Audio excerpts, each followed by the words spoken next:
Napatigil ako sa likod ng kinakalawang na rehas na bakal, ang mga kamay ko'y mahigpit na nakakapit sa malamig na metal. Sa loob ng madilim na kuwarto sa paupahan, may isang babaeng nakaupo sa isang lumang natutuping kama. Nakayuko siya, nanginginig ang kamay habang hawak ang isang mangkok ng malabnaw na lugaw at ang mga puti niyang buhok ay nakalaylay sa kanyang noo. Pumasok ang asawa ko kasunod niya, tinanggal ang kanyang face mask, hinubad ang kanyang jacket na pananggalang sa araw at humihingal na tila kakatakas lang mula sa kung sino. Inilapag niya ang isang malaking kahon ng karton sa sementadong sahig na may mga bitak at kinuha mula roon ang isang kaha ng gamot, isang karton ng gatas at isang supot ng mainit na lugaw na umuusok pa. "Nay, nandito na po ako." Apat na salita lang pero parang may pumiga sa puso ko. Lihim kong sinundan ang akawa ko para mahuli siya sa akto.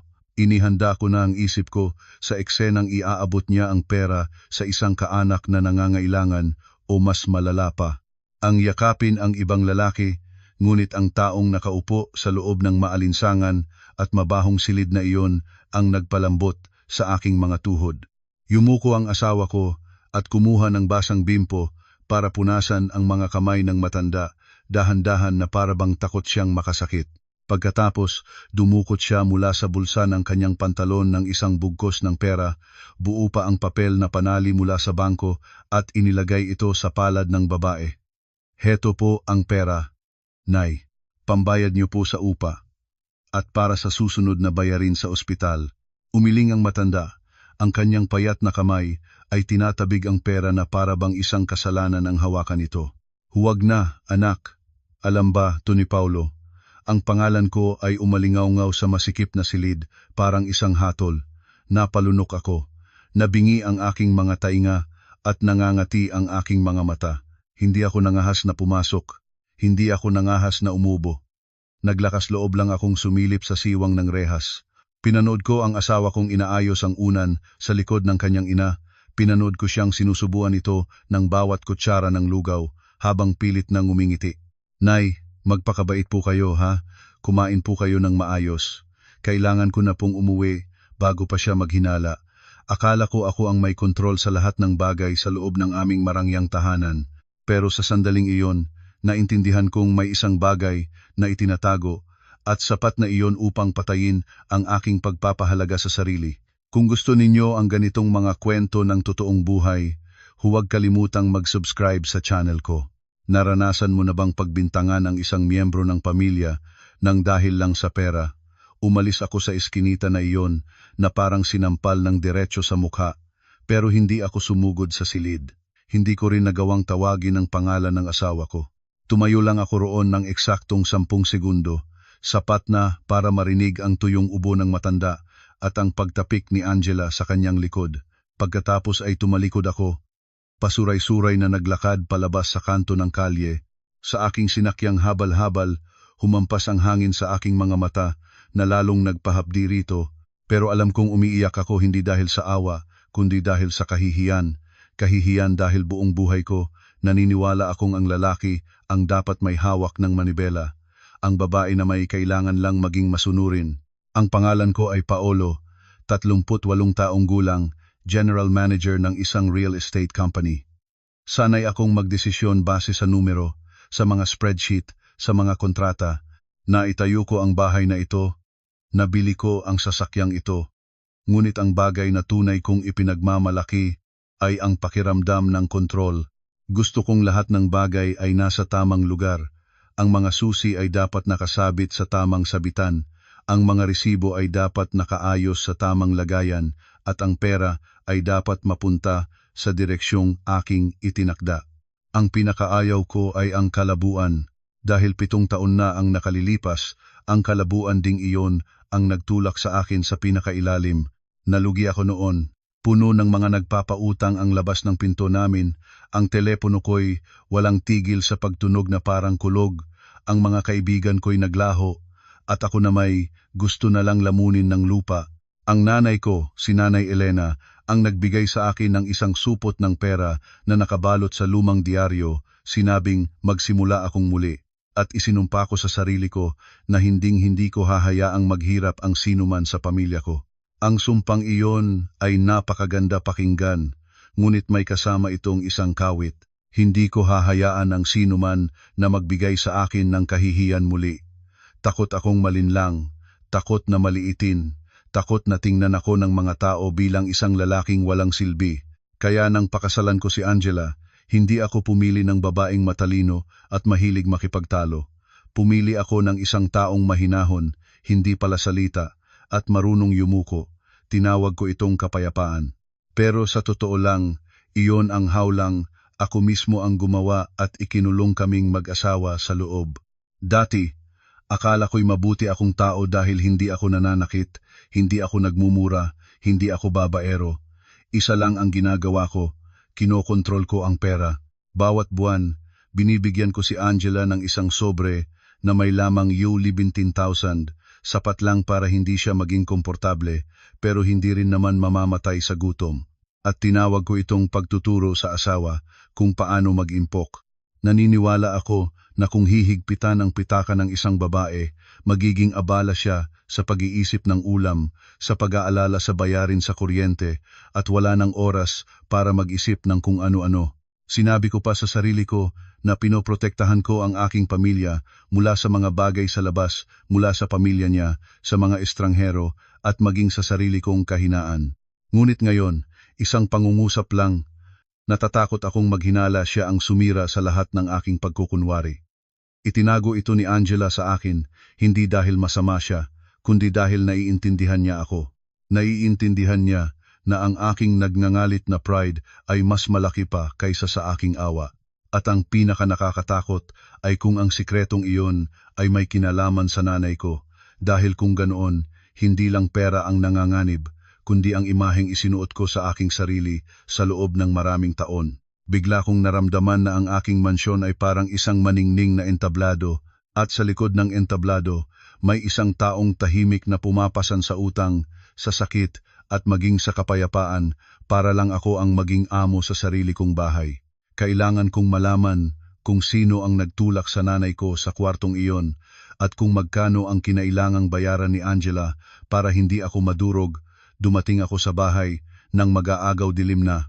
Bumukas ang gate gaya ng dati. Ang mga dilaw na ilaw sa daan ng bato ay pantay na nagniningning na parang walang anumang nabasag. Maingat kong ipinarada ang sasakyan, nilock ito at tumayo sandali sa may hagdanan. Ang pakiramdam mula sa maruming eskinita ay nakadikit pa rin sa aking balat, tulad ng amoy amag na kumapit sa damit. Kahit na tumakas ako mula roon, sinabi ko sa sarili kong nagkamali lang ako ng tingin. Sinabi ko sa sarili kong marahil ay kamukha lang niya si nanay, na marahil ay tumutulong lang ang asawa ko sa isang tao at hindi ito ang iniisip ko. Ngunit habang lalo kong kinukumbinsi ang sarili ko, lalong lumalakas ang kabog ng dibdib ko na para bang may kumakatok mula sa loob, kumakatok sa mismong lugar na palagi kong isinasara. Bumukas ang mabigat na pintong kahoy, at dumampi sa mukha ko ang malamig na hangin mula sa aircon. May naamoy akong banayad na langis ng tanglad. Nakatayo si Angela sa kusina, nakatalikod sa akin. Suot niya ang isang lumang kulay abong pantulog, nakarolyo ang manggas, at nakatali ng mabilis ang buhok na may ilang hibla na nakalaylay sa tapat ng kanyang tainga. Nang marinig niya ang pinto, nagulat siya at nabitawan ang sandok sa sahig. Ang tunog ng metal na tumama sa baldosa ay nakakabingi, katulad ng tunog ng pagbagsak ng isang bagay sa loob ko. "Nandito ka na pala," mahinang sabi ni Angela. Medyo paos ang boses niya, tulad ng isang taong matagal nang kulang sa tulog. Tinitigan ko siya. Tinitigan ang kanyang lumalabas na mga buto sa pisngi, ang malalim na dark circles sa ilalim ng kanyang mga mata, ang maputlang labi sa edad na 27. Mukhang mas matanda si Angela kaysa sa mga babaeng nakakasalamuha ko sa mga party, mga makikinang na asawa ng mga business partner ko. Isang bahagi sa loob ko ang dating nakakaramdam ng kasiyahan dahil doon, naisip ko noon na ang isang asawang abala sa gawaing bahay, walang kolorete sa mukha, walang mga kaibigan, at hindi lumalabas ang selyo ng kaligtasan para sa buhay ko. Kapag masyadong maraming libreng oras ang babae, madalas kong ibulong sa sarili, gumagawa lang ng gulo. Nakahanda na ba ang hapunan? Tanong ko. Sinubukan kong panatilihing pantay ang aking boses, ngunit tuyong-tuyo ang aking lalamunan. Opo, tapos na po, sagot ni Angela, at yumuko para pulutin ang sandok at hugasan itong muli sa gripo, para bang ang lahat ay isang ordinaryong pagkakamali lamang. Pumasok ako sa dining room, umupo sa aking karaniwang puwesto, malinis at makintab ang salamin na mesa, diretso ang pagkakaayos ng mga plato at kubyertos. Sa ibabaw ng hapag, naroon ang mga karaniwang pagkain, nilagang gulay, isdang pinaksiw, isang maliit na mangkok ng sausawan na may sili, at ang kaldero ng sinigang na umuusok pa. Ang kaibahan lang, mas maliit ang isda kaysa sa inaasahan ko. Pinagmasdan ko ang piraso ng isda, ang manipis nitong balat, ang payat na buntot, at ang pamilyar na inis ay biglang umusbong na parabang isang nakasanayan na, sakto pa, araw din iyon na karaniwan kong ibinibigay ang budget sa asawa ko. Dinukot ko ang puting sobre mula sa bulsa ng aking coat at malakas na inilapag ito sa mesa. Ang tuyong tunog ay sumabay sa kalansing ng mga kubyertos ni Angela. Hindi ko na pinaligoy-ligoy pa. 15,000. Sapat na bayan para sa buwang ito? Nagsasandok ng kanin si Angela, bahagyang natigilan ng kanyang kamay. Napakaliit na pagtigil na kung hindi ko lang siya tinititigan ay hindi ko mapapansin. Inilapag niya ang mangkok ng kanin sa harap ko bago kinuha ang sobre. Hindi binilang, hindi sinuri. Mahigpit niya itong hinawakan na parang takot siyang mahulog. At mabilis na isinuksok sa bulsa ng kanyang pantalon. Opo, sapat na po. Ang kawalan niya ng tanong, ang hindi niya pakikipagtawaran, ay dating nagbibigay sa akin ng kasiyahan. Akala ko, naturuan ko na ang isang asawang marunong lumugar, marunong manahimik sa tamang oras, marunong tumanggap ng kung ano lang ang para sa kanya nang walang reklamo. Ngunit ngayon, ang paraan ng paghawak ni Angela sa sobre ay nagpaalala sa akin ng bugkos ng pera na may panali mula sa bangko sa maruming eskinita. Nagpaalala sa akin ng mga salitang para sa bayarin sa ospital. Nagpaalala sa agaran niyang kilos na parabang ang 15,000 piso na ito ay hindi panggastos sa palengke kundi isang salbabida. Kumuha ako ng isang piraso ng isda at kumunot ang noo. Paano ka ba namamalengke nitong mga nakaraang araw at paliit ng paliit ang nabibili mong isda? Yumuko si Angela at halos pabulong na sumagot. Kasi po, lahat po ng bilihin ngayon tumataas.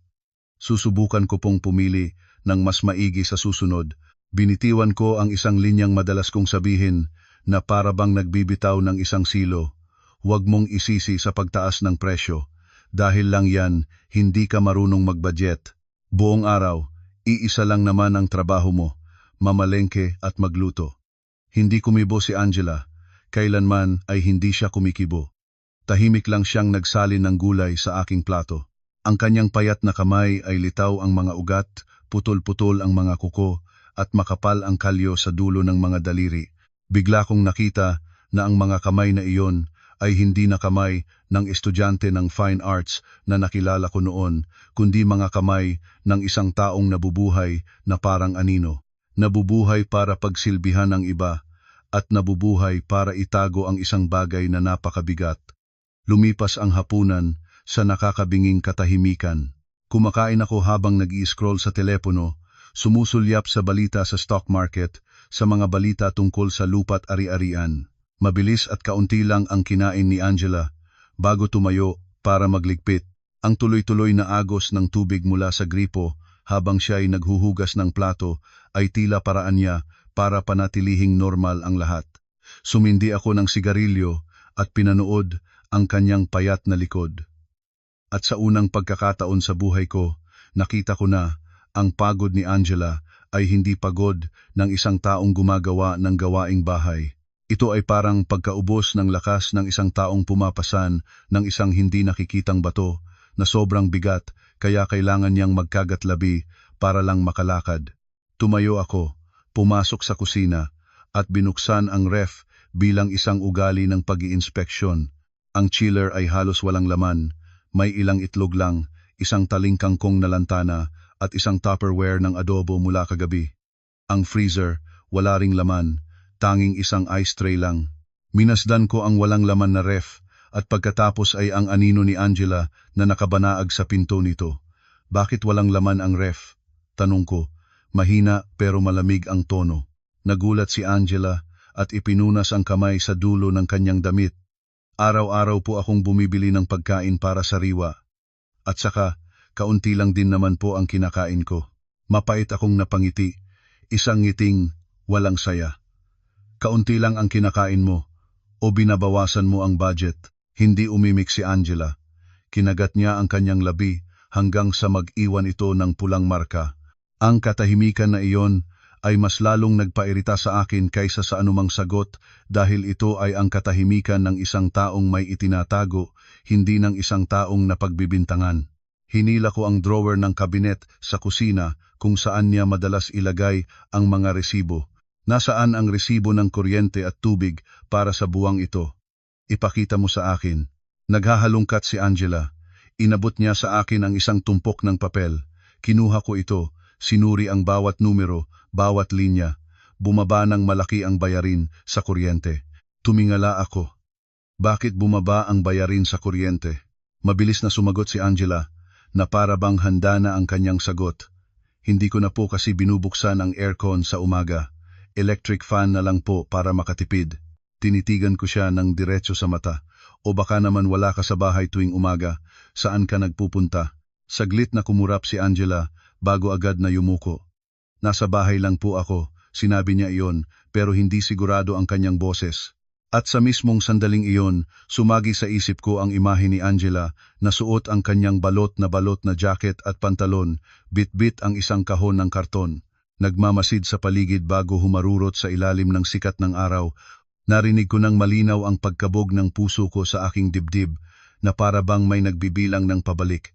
Hindi ko alam sa mga oras na iyon kung ano ang mas kinatatakutan ko, kung saan dinadala ng asawa ko ang pera o ang katotohanan tungkol sa taong tinatawag niyang inay. Pero isa lang ang alam ko. Kung mananatili lang ako sa marangyang bahay na ito, mababaliw ako sa kaiisip. At nagpasya na ako. Hindi na ako magtatanong, titingnan ko ito gamit ang sarili kong mga mata hanggang sa pinakadulo. Nang patayin ni Angela ang ilaw sa kwarto, dilat pa rin ang mga mata ko sa dilim, pinakikinggan ang kanyang pantay na paghinga.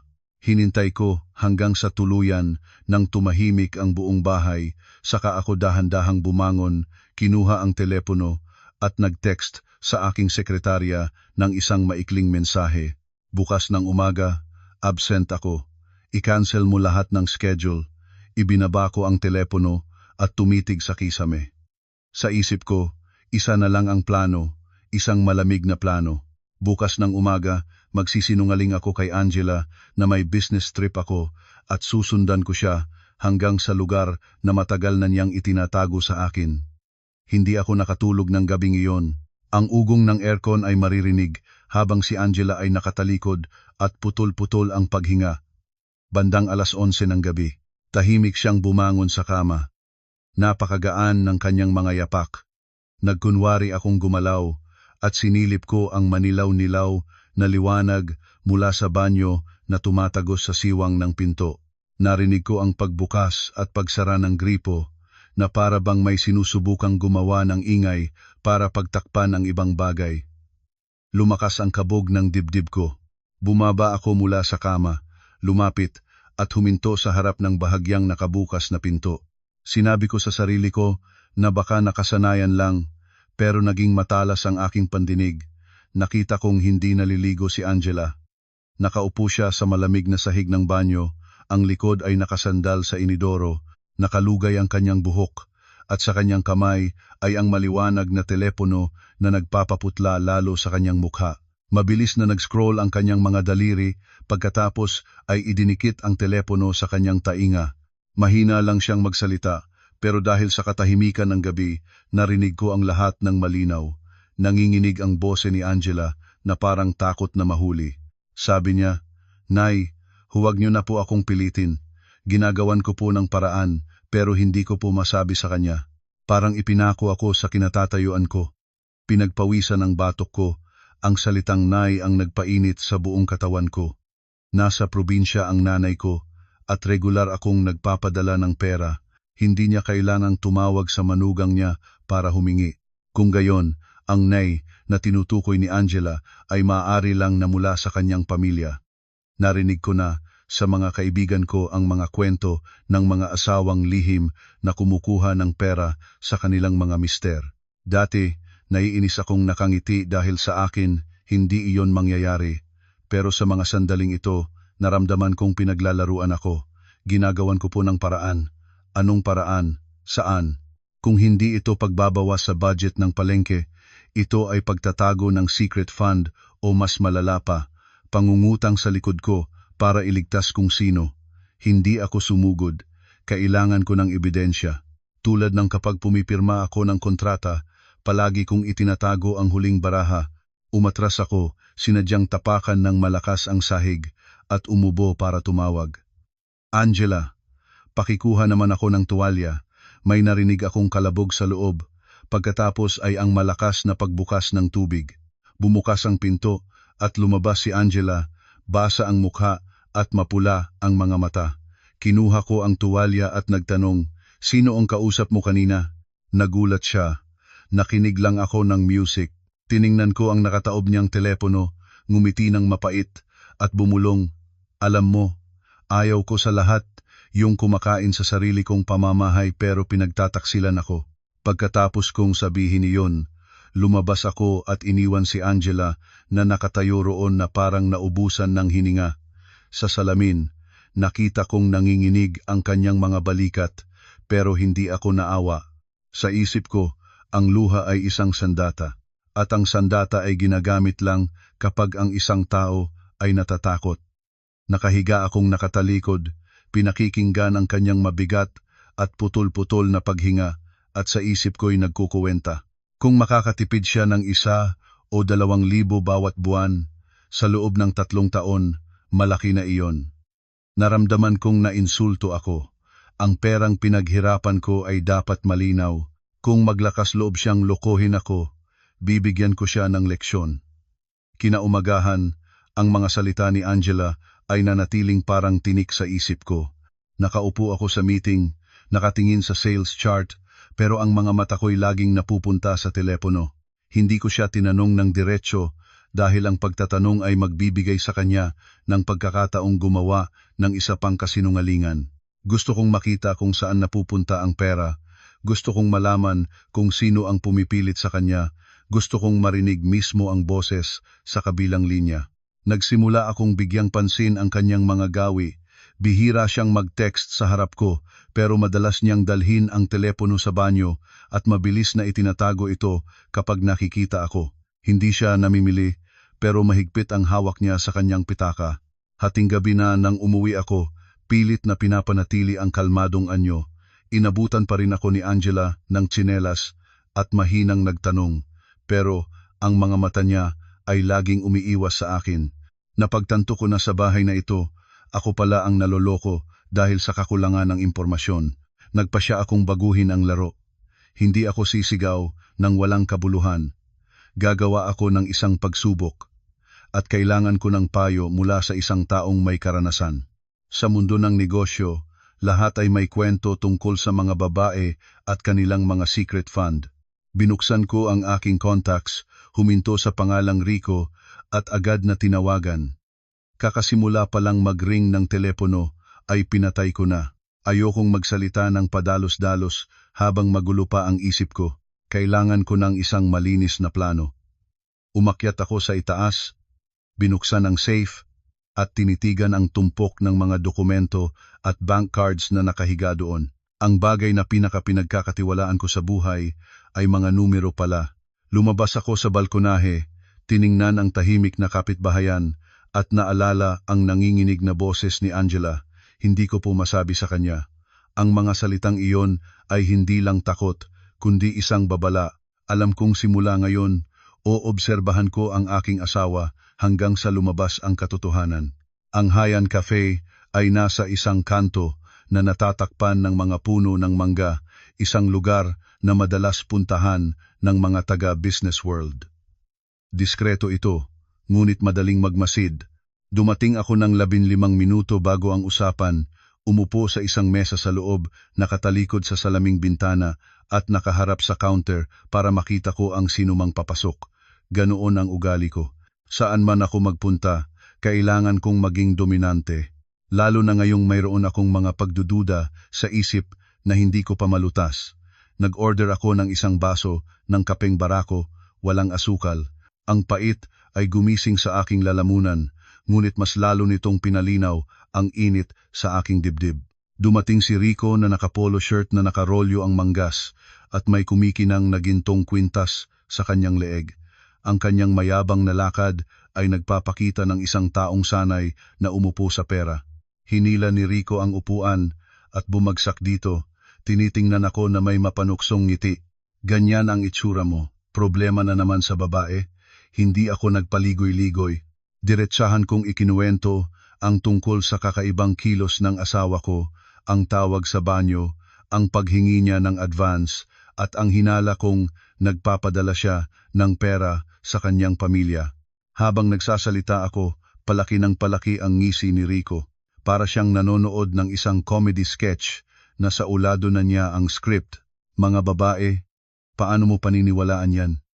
Humithit si Rico ng sigarilyo, ang usok ay umikot at mabilis na naglaho sa kisame.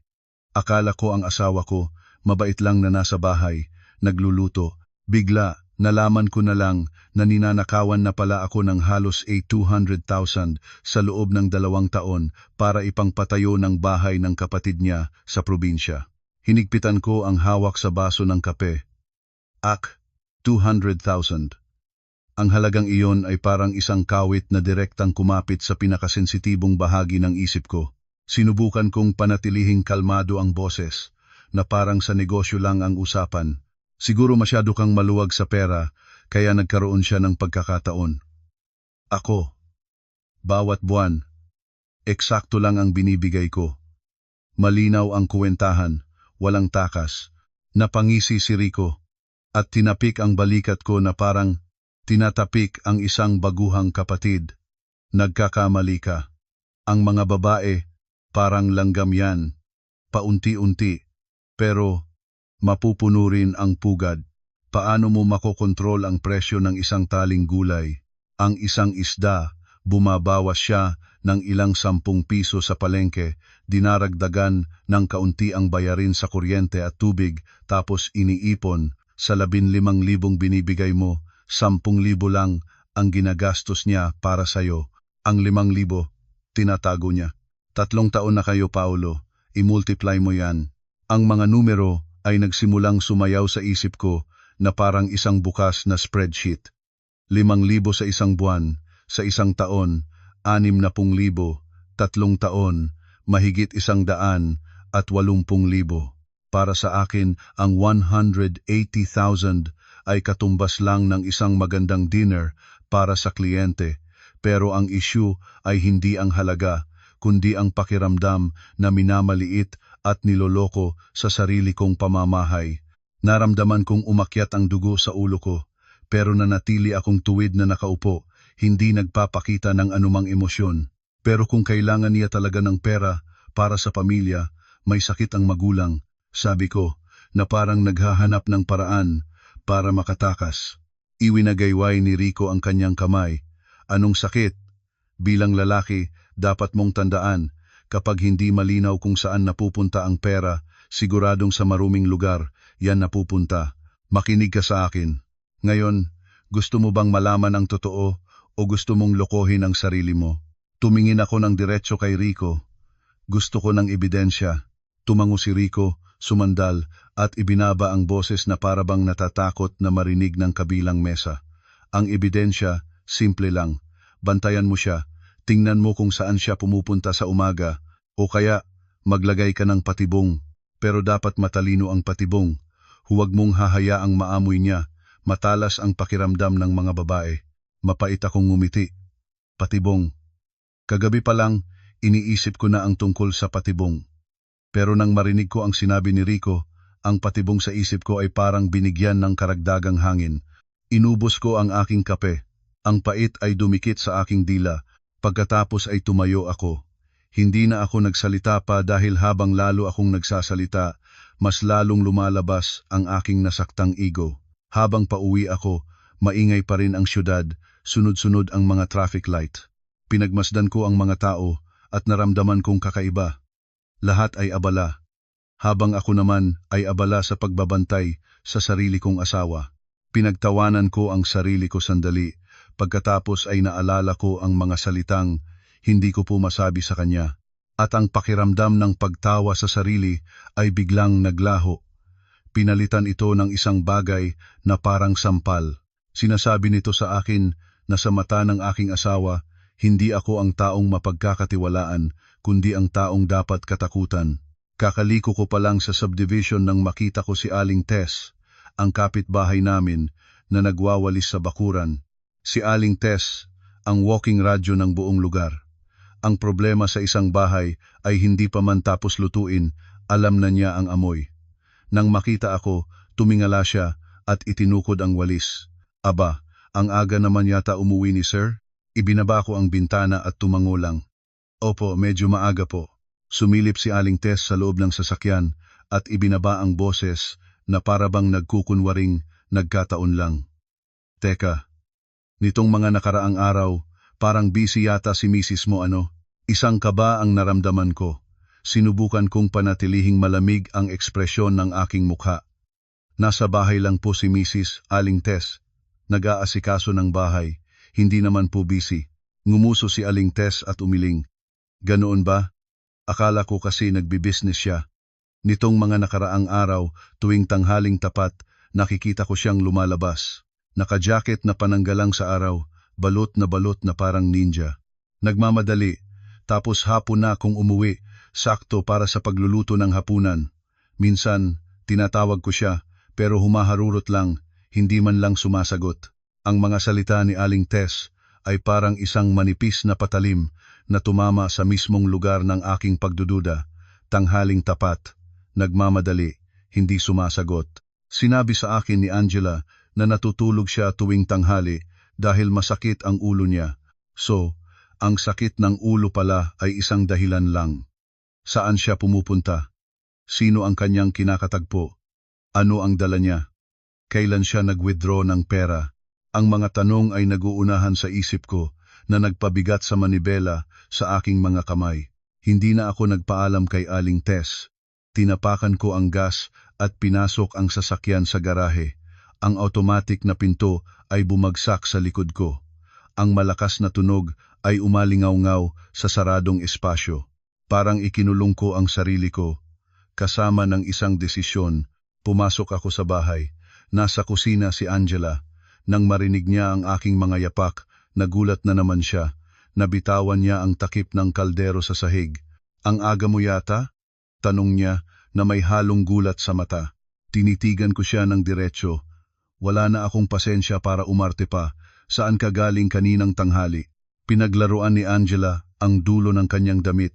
Umiiwas sa aking tingin. Nasa bahay lang ako. Hindi ako umalis. Narinig kong lumamig ang aking boses.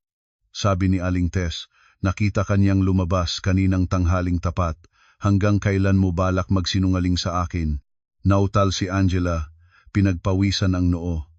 Baka nagkamali lang siya ng tingin o baka lumabas lang ako sa kanto para bumili ng gamot sa sakit ng ulo tapos umuwi rin agad. Gamot sa sakit ng ulo. Gamot na naman sa sakit ng ulo. Ngumiti ako nang mapait, isang ngiting walang tunog. Sa isip ko, umalingaw-ngaw ang mga salita ni Rico. Ang mga babae, parang langgam yan. Paunti-unti, pero mapupuno rin ang pugad. At sa unang pagkakataon, ayoko nang magtanong pa. Gusto ko nang makita ng sarili kong mga mata. Nilagpasan ko si Angela, dumiretso sa kwarto. At sa isip ko ay nagtakda na ako ng isang deadline. Kung bukas ay aalis na naman siya ng tanghali, susundan ko siya, kahit na kailangan kong magpanggap na ibang tao. Nilagpasan ko si Angela, hindi na hinintay ang kanyang paliwanag, at ayoko nang marinig ang pamilyar na dahilan ng gamot sa sakit ng ulo. Dumiretso ako sa kusina bilang isang ugali ng pag-iinspeksyon ng ari-arian at bilang isang paraan para i-corner siya. Isang lugar kung saan wala nang atrasan. Nakatayo si Angela sa likod ko, tahimik na parang bato. Tanging ang kanyang pinipigilang paghinga at ang ugong ng range hood sa itaas ang maririnig. Malakas kong binuksan ang pinto ng two-door refrigerator. Dumampi ang malamig na hangin na lalo pang gumising sa akin. Ang chiller halos walang laman. Ilang itlog lang, isang taling kangkong na lanta at isang Tupperware ng adobong tira kagabi. Ang freezer, malinis na malinis, tanging isang ice tray lang ang naroon. Tumayo ako sandali, tinitingnan ang kawalan na iyon na para bang tinitingnan ang isang kawalan ng transparency. Bigla akong lumingon, itinuro ang ref. Ang boses ko'y hindi malakas pero kasing talas ng isang manipis na kutsilyo. Ito ba ang paraan mo ng paggastos? 15,000 isang buwan. Anong binibili mo? Anong kinakain mo? At ang ref ay walang laman na parang abandonadong bahay. Nagulat si Angela, pinagkrus ang mga kamay, namutla ang mga daliri. Araw-araw po akong bumibili ng pagkain para sa riwa, sir. At saka, kaunti lang din naman po ang kinakain ko. Napangiti ako ng mapait. Kaunti lang ang kinakain mo o binubulsa mo ang pera. Hindi umimik si Angela. Ang kanyang katahimikan ay nagpairita sa akin dahil hindi ito ang katahimikan ng isang taong napagbibintangan, kundi ang katahimikan ng isang taong pumipili ng mga salita, takot na madulas. Lumapit ako sa drawer sa ilalim ng kitchen counter, kung saan niya madalas ilagay ang mga papel. Hinila ko ito ng malakas. Nagkagulo ang mga papel at may ilang flyers ng grocery na nahulog sa sahig. Hindi ko pinulot. Tumingala ako at tinitigan siya. Nasaan ang resibo ng kuryente at tubig para sa buwang ito? Ipakita mo. Nagmamadaling yumuko si Angela para pulutin ang mga papel at ibinigay sa akin. Nanginginig ang kanyang kamay na pati ang dulo ng papel ay nanginginig din. Hinablot ko ito. Sinuri bawat numero, bawat linya, na parang nagsusuri ng isang kontrata. Ang bayarin sa kuryente ay bumaba ng halos kalahati kumpara sa nakaraang buwan. Ang bayarin sa tubig ay bumaba rin. Kumunot ang noo ko. Ang pagdududa sa loob ko ay sumiklab na parang binuhusan ng gasolina. Bakit bumaba ang bayarin sa kuryente? Mabilis na sumagot si Angela na para bang handa na ang sagot. Hindi ko na po kasi binubuksan ang aircon sa umaga. Electric fan na lang po para makatipid. Tinitigan ko siya ng diretso sa mata. Nakatipid? O baka wala ka sa bahay tuwing umaga? Nasa bahay po ako, sagot ni Angela. Mahina ang boses at hindi makatingin ng matagal sa akin. Lumapit ako ng isang hakbang. So, nagkamali ng tingin si Aling Tess ng ilang araw na o nag-iba ka ng anyo para hindi ka makilala ng mga tao? Lumunok si Angela, nangatal ang mga labi. Lumabas lang po ako sandali. Bumili lang ako ng gamot. Gamot. Inulit ko, pinahaba ang tono, at biglang inihagis ang mga resibo sa mesa. Ganoon ba kamahal ang gamot mo? Sa sakit ng ulo, na kailangan mong lumabas sa tirik na araw, kailangan mong magbalot ng katawan, kailangan mong humarurot na parang may tinatakasan, ha? Umurong si Angela, na parang gustong paliitin ang sarili. Nakita ko ang itim na bilog sa ilalim ng kanyang mga mata, ang kanyang payat na pulso, nalitaw na ang buto, ang kanyang mga kamay na makalyo. Isang bahagi sa akin ang biglang naawa, ngunit agad itong pinatay ng aking nasaktang ego. Narinig ko ang tawag sa banyo, narinig ko ang salitang, "Inay," nakita ko ang kanyang palihim na kilos. Hindi ako naniniwala sa pagkakataon. Hinawakan ko ang pulso ni Angela. Napakaliit, kasya sa palad ko, malamig at tuyo na parang isang sanga na naubusan ng katas. Nagpumiglas si Angela, sinubukang bawiin ang kanyang kamay pero hinigpitan ko ang hawak.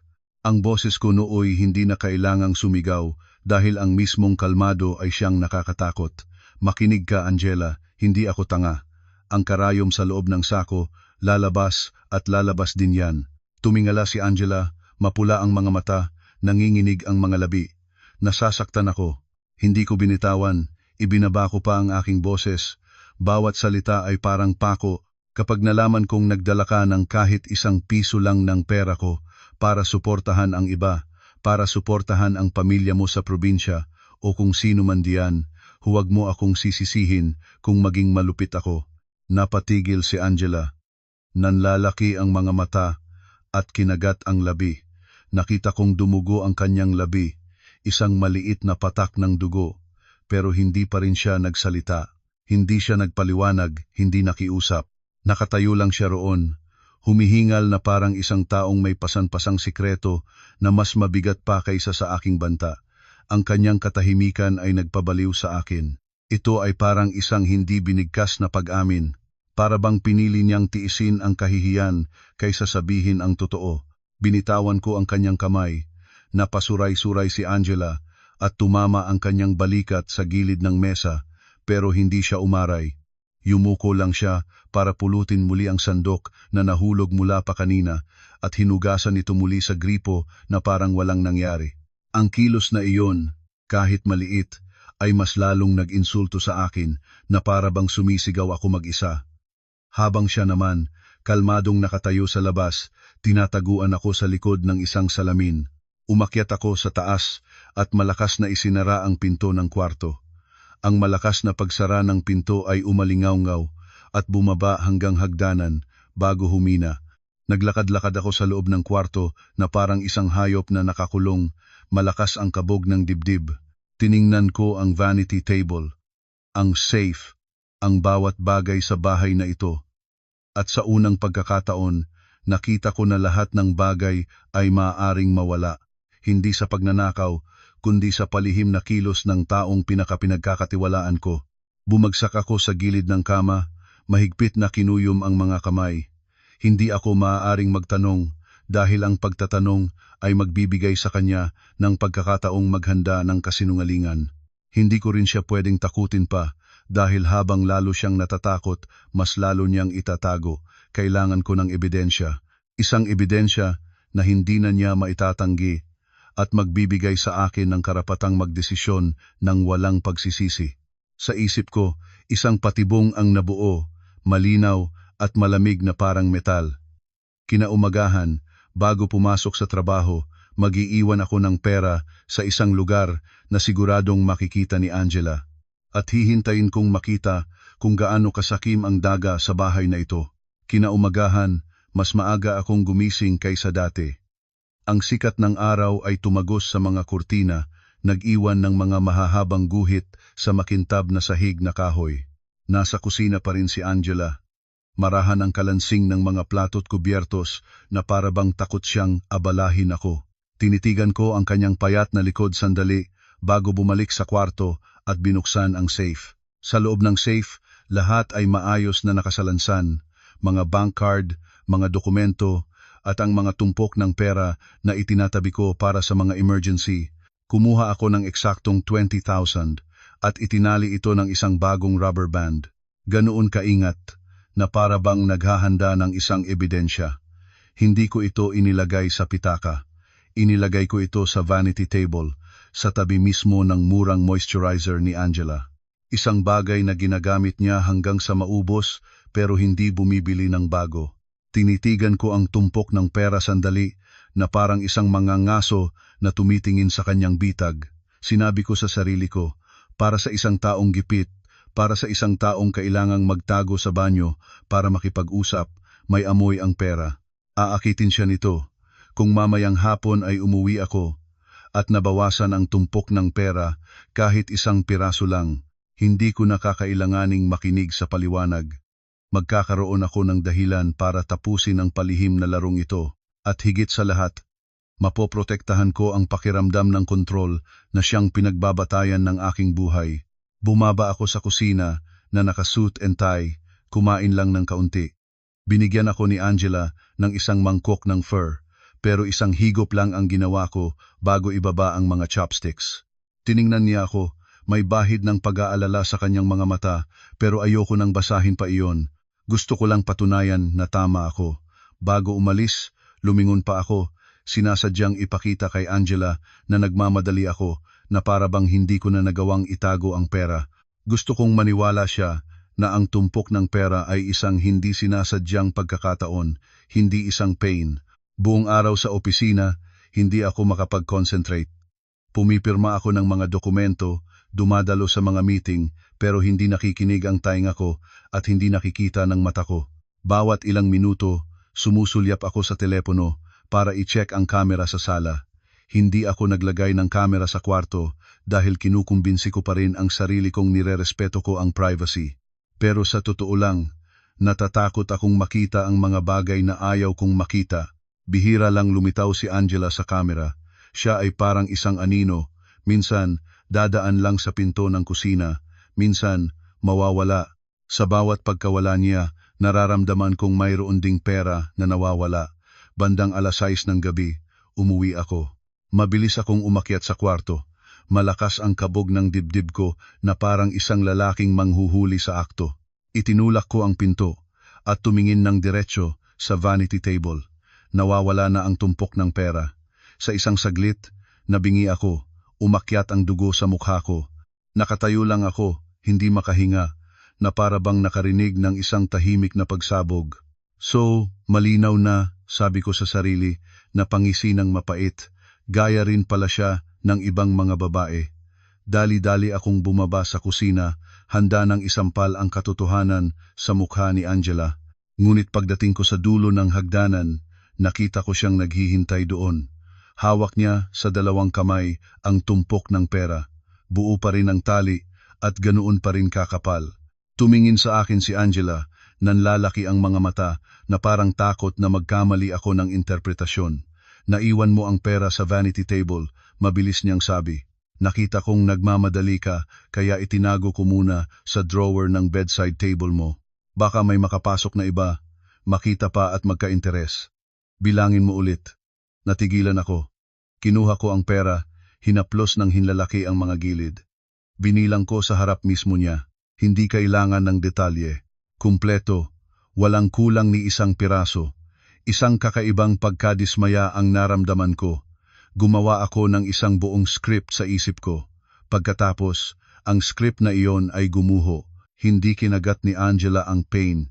O baka masyado siyang matalino para malaman na ang pagkuha ng pera ko ay paghuhukay ng sarili niyang libingan. Sabi ko.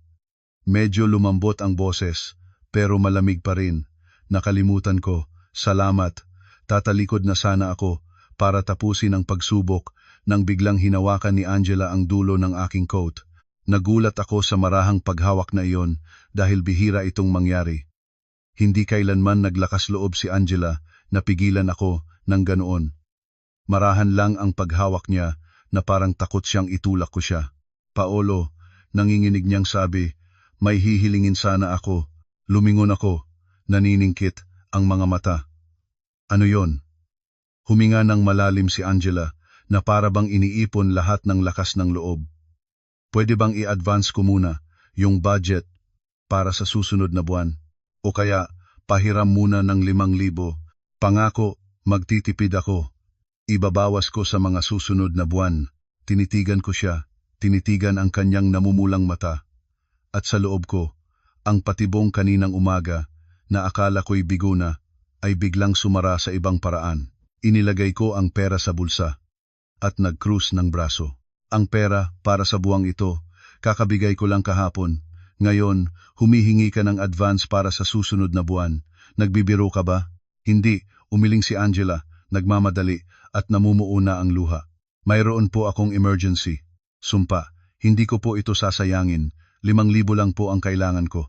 5,000. Eksakto ang halagang ibinibigay ko. Pero ngayon, para itong isang desperadong pakiusap, tumawa ako ng malakas. Ang tawa ay umalingaw-ngaw sa malamig na kusina. Anong emergency? Nasa bahay ka lang. Umaasa sa akin. Anong sarili mong problema ang meron ka? Nagulat si Angela. Ang kanyang mga mata ay nagdilim na para bang sinampal ko siya ulit. Asawa mo ako, sabi niya. Basag ang boses. Humihingi lang ako sa iyo ng 5,000 sa oras ng kagipitan. Lumapit ako at yumuko. O baka naman tumawag na naman ang pamilya mo sa probinsya? May sakit ba ang nanay at tatay mo? O may utang na naman ang kapatid mo? Paulit-ulit na umiling si Angela. Hindi po para sa kanila. Para po sa sarili kong pangangailangan. Sariling pangangailangan, inulit ko, at naramdaman ko ang pait sa lalamunan ko. Anong sariling pangangailangan ang kailangan mong itago? Anong sariling pangangailangan ang dahilan kung bakit ka nagsasalita sa banyo na hindi mo masabi sa akin? At doon ko napagtanto, ang pagsubok kaninang umaga ay pain lang. Ang totoong isda ay narito sa kanyang pakiusap. Tinitigan ko si Angela na nakatayo sa harap ko na parang isang taong malapit ng masira, pero hindi ako naawa. Gusto ko lang malaman ang totoo. Kung gusto mo ng pera, sabihin mo ng malinaw. Mahina akong sabi, saan mo dadalhin ang pera? Pagkatapos kong sabihin iyon, natigilan si Angela na parang naubusan ng hininga. Tiningnan niya ako, puno ng luha ang mga mata. Pagkatapos ay yumuko ulit at bumalik sa lababo, kinukuskos ang mga malilinis ng plato na para bang wala nang ibang nangyayari sa mundo. Ang paraan ng kanyang pananahimik, ang kanyang payat na likod na nakayuko sa lababo ay nagdulot sa akin ng matinding inis. Gusto kong sumagot siya, gusto kong lumaban siya, para magkaroon ako ng dahilan na magalit bilang isang taong pinagtaksilan. Ngunit hindi, nanahimik lang siya. Ang katahimikan na iyon ay nagparamdam sa akin ng sarili kong boses mapait at walang laman. Magdamag akong hindi mapakali. Halos 2:00 na ng madaling araw, nauhaw ako. Nang imulat ko ang mga mata, wala si Angela sa tabi ko. Bumangon ako, marahang binuksan ang pinto ng kwarto at lumabas sa pasilyo. Patay ang lahat ng ilaw sa bahay. Tanging isang maliit na asul na liwanag lamang ang tumatagos mula sa siwang ng pinto ng bodega, ang lugar na tinatawag kong imbakan ng mga lumang gamit. Aatras na sana ako, pero hinila ako ng kuryosidad. Sinilip ko ang siwang ng pinto. Nakaupo si Angela, nakabaluktot sa isang maliit na plastik na upuan. Sa harap niya ay ang luma niyang laptop noong kolehiyo, ang uri ng laptop na dati kong tinatawag na sinauna. Naka-headset siya, nakatutok ang mga mata sa screen, at walang tigil ang kanyang mga daliri sa pag-type. Seryoso ang kanyang mukha, hindi mukhang naglilibang. Ipinakita ng screen ang mga parisukat, mga berdeng at pulang numero, at maliliit na mga salita. Hindi ko naintindihan kung ano iyon, naisip ko lang na mga walang kwentang bagay. Ngumuso ako at bumalik sa kwarto, kinukumbinsi ang sarili na tama ang ginagawa ko, na pinapanatili ko ang kaayusan sa pamilya. Pero ang imaheng iyon ay ayaw mawala. Kinaumagahan, pumasok ako sa trabaho na may magulong isip na parang may isang piraso ng puzzle na nasa maling lugar. Hapon, mayroon akong meeting kay Mr. Tan, isang dating business partner na nakasaksi sa pagsisimula kong muling itayo ang kumpanya. Nag-usap kami sa private room ng isang mamahaling restaurant. Dilaw na ilaw, puting mantel at kumikinang na pulang alak. Dahan-dahan uminom si Mr. Tan at dahan-dahan ding nagsalita. Isang uri ng taong may malawak na karanasan na nakikita ang lahat ng kamalian sa isang bata. Itinaas niya ang kanyang baso at ngumiti. Ang bilis mo talagang umasenso, Paolo. Sa itsura mo ngayon, sino ang maniniwalang dumaan ka sa matinding pagsubok noon? Ngumiti rin ako. Ang ngiti ng isang taong sanay na purihin. Salamat po. Swerte lang din at dahil sa tulong ng mga kaibigan. Tumango si Mr. Tan at ibinaba ang boses na parang nagpapaalala ng isang pribadong bagay na napakabigat. Pero sa totoo lang, noon ang nanay mo ang talagang matapang.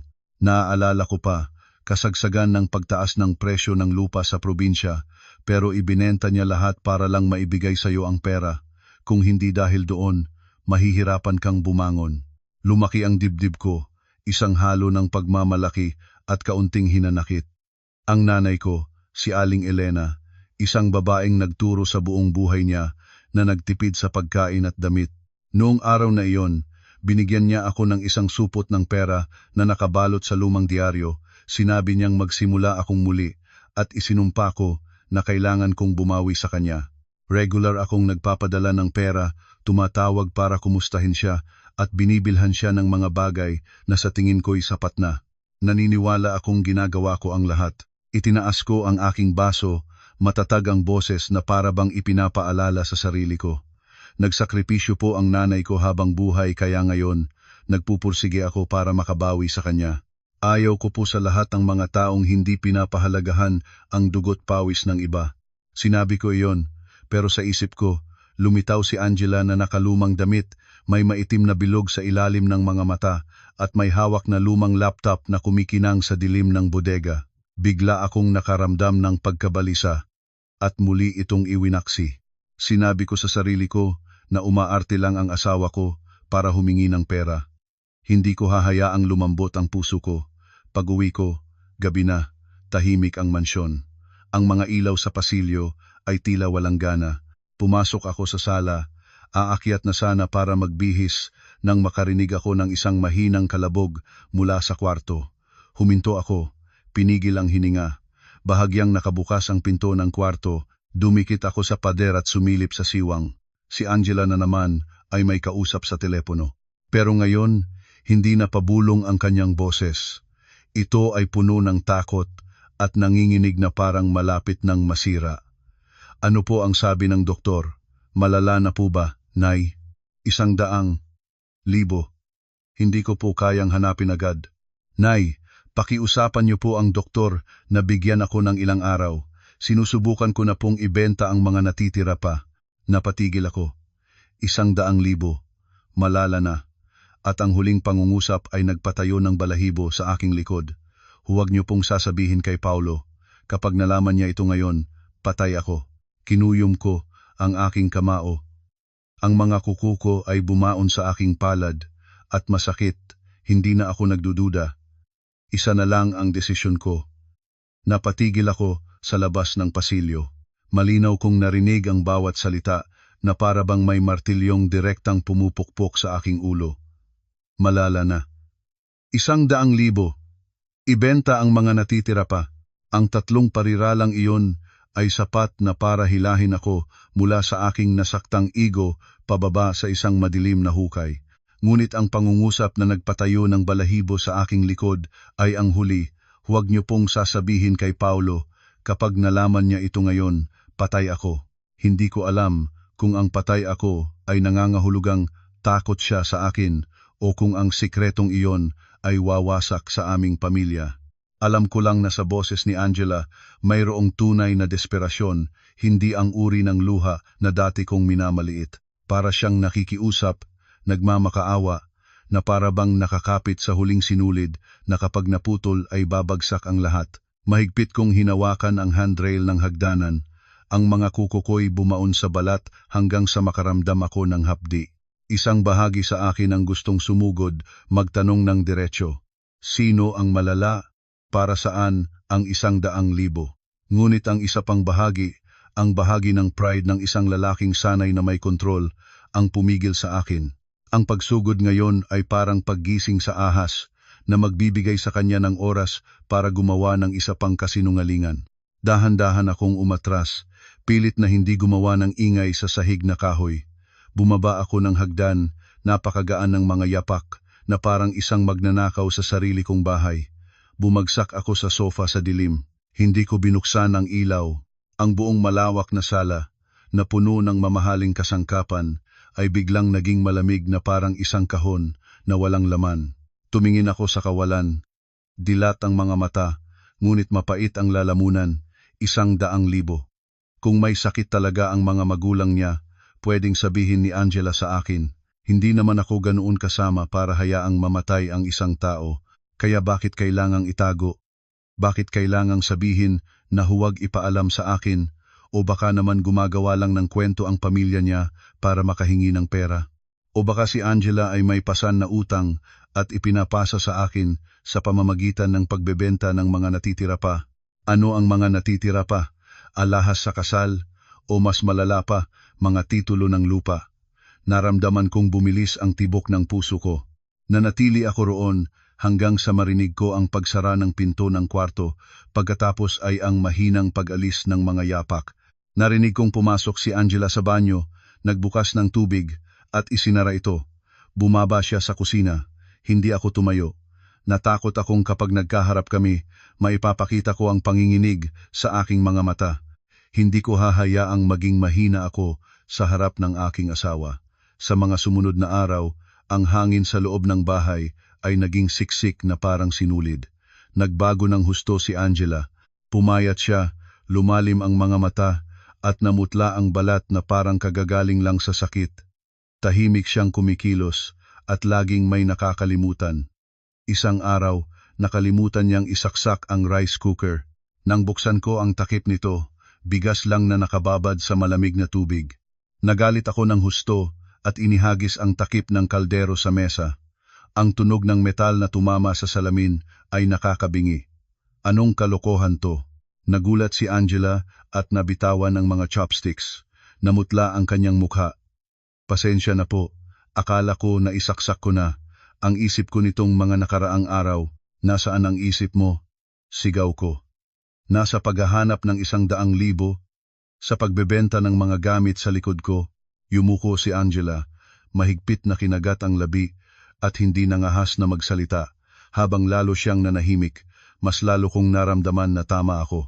Hindi ako nag-almusal, kinuha ang aking briefcase at umalis, kumukulo ang tiyan sa galit at sa isang hindi nakikitang takot.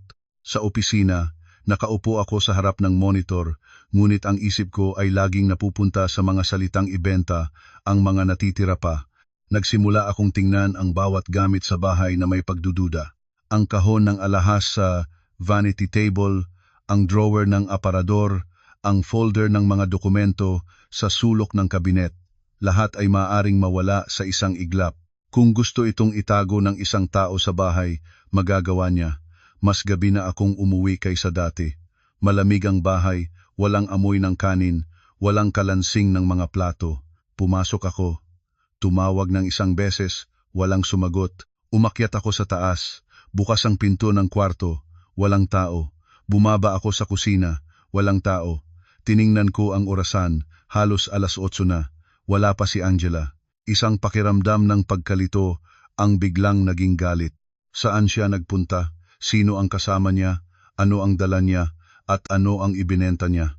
Dumiretso ako sa vanity table at hinila ang drawer sa ilalim. Inaalala ko, noong araw ng aming kasal, binigyan ng nanay ko si Angela ng isang gintong kwintas na may 2 chi. Sinabi niya na iyon ay para sa emergency at hindi dapat ibenta. Narinig ko mismo ang nanay kong sinasabi iyon, seryoso ang boses na parang isang guro. Binuksan ko ang pulang kahon na velvet walang laman. Sa isang iglap, nabingi ako. Katulad ng sandaling nakita kong nawala ang tumpok ng pera sa vanity table noon. Ang kaibahan lang, ngayon, hindi ito isang patibong. Mabilis kong tiningnan ang iba pang mga drawer, ang mga hikaw sa kasal, ang bracelet para sa aming unang anibersaryo, lahat, wala na. Natigilan ako, at sumiklab ang galit, umakyat sa utak ko na parang may nagbuhos ng gasolina at sinindihan ito. Magaling, sabi ko, sa pagitan ng aking mga ngipin. Sa sandaling iyon, may nagbukas ng pinto sa ibaba at narinig ko ang pamilyar na tunog ng motorsiklo. Dumating si Angela. Hawak ang walang laman na kahong velvet, bumaba ako ng hagdan, malakas ang kabog ng dibdib at nagdidilim ang paningin sa galit. Kakapasok lang ni Angela, may bitbit na isang supot ng mga gamot at mukhang pagod. Nang makita niya akong nakaharang sa paanan ng hagdanan, natigilan siya, nahulog ang supot ng gamot sa sahig. Tiningnan niya ang kahon sa kamay ko at namutla ang kanyang mga labi. Hindi ko na siya binigyan ng pagkakataong huminga. Ipaliwanag mo, sabi ko. Malamig na parang yelo ang boses ko. Nasaan ang mga alahas? Nanginginig si Angela.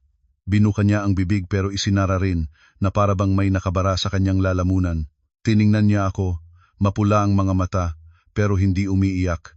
At ang tingin na iyon, isang halo ng takot at sakit na parang nakikiusap na huwag na akong magtanong pa, ang mas lalong nagpagalit sa akin.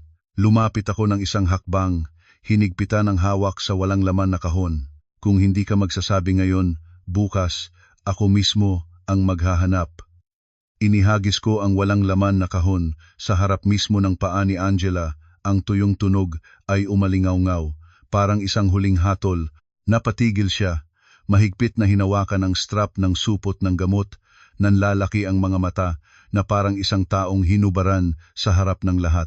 Ginalaw mo ang mga gamit ko, sabi ni Angela, nanginginig ang boses, isang halo ng takot at sama ng loob.